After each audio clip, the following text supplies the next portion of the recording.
এবারেরটা নিয়ে টোটাল 3বার আমার 3টা ফোন চোর চুরি করে নিয়ে গেছে। ঈদের একদিন আগের রাতে OnePlus Nord CE5 এই ফোনটা আমার একদম ব্র্যান্ড নিউ কিনেছিলাম, ওইটা চুরি হয়ে গেছে। আর চুরিটা হয়েছে আমার বাবার বাড়ি দোতলা থেকে আর কি, আমরা দোতলায় থাকি ওইখান থেকে। এই নিয়ে 3বার চুরি করলো সেম জায়গা থেকে। আসলে ফোন তো একটা শখের জিনিস, সেটা কম দামি হোক বা বেশি দামি হোক, এই শখের জিনিস যদি চুরি হয়ে যায় সবচেয়ে বেশি খারাপ লাগে। যদি সেটা অ্যাক্সিডেন্ট বা কোনো চিন্তায় হতো এক্ষেত্রে না খারাপ লাগার কথা না, কারণ জীবন আগে না ফোন আগে, অবশ্যই জীবন। তো চুরি হওয়ার পরের দিন আর কি যেটি করেছি, দেখা যাক ফোনটা পাই কি না। আমার সব ফ্যামিলি মেম্বার সবাই জানে, বাট অনেক রিলেটিভ আছে যারা জানেন, এই ভিডিওর মাধ্যমে জানতে পারবে। তাই ঈদের মধ্যে তার কারোর সাথে তেমন কোনো কমিউনিকেট করতে পারি নাই।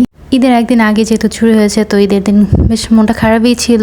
এবার তো প্ল্যান করে গিয়েছিলাম ঢাকা থেকে যে সবার সাথে অনেক বেশি মজা করব, ঘোরাঘুরি করব। আসলে প্ল্যান করলে যা হয় আর কি আগে থেকে।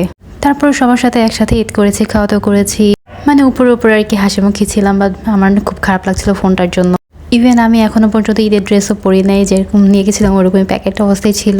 হাসি মুখে সবার সাথে টাইম স্পেন্ড করেছি ঈদের টাইমটা, কারণ এই ঈদটা তো আর কখনো ফেরত পাবো না, বাট ফোন তো পাবো। বাট ঈদে যে নিজের মধ্যে যে একটা হ্যাপিনেস কাজ করে ওইটা ছিল না। এর জন্য ঈদের পরে আর কি দাওয়াত খাওয়ার জন্য আমার বাবার বাসা পর্যন্ত যাই না, আমার ননাসের বাসায় যাওয়ার কথা ছিল, তারপরে ওখানে যাই নাই। বলছিলাম যে পরের বার ঈদে যাবো সবার বাসায়। আর চোর চুরি করবেই না কেন, আমার বাবার বাসায় অনেক বেশি ফ্যাসিলিটি আছে চুরি করার জন্য। শুধু আমার যে 3টা ফোন চুরি করেছে তা না, আমার ছোট ভাইয়ের 5টা ফোন চুরি করেছে ওই সেম চোর। মানে ওই চোর 2013 সাল থেকে চুরি করে। ফার্স্ট আমার ফোন চুরি ছিল 2013 সালে, তখন থেকে আর কি। মেবি আমাদের আইডিয়া আর কি আমাদের এলাকার কেউ হবে, বাট আমার বাবার না কোনো প্রায়োরিটি দিচ্ছেন এটার ব্যাপারে যে কে চুরি করছে বা কে হতে পারে, কিভাবে ধরবো, এসব ব্যাপারে কোনো মাথা ব্যথা নাই।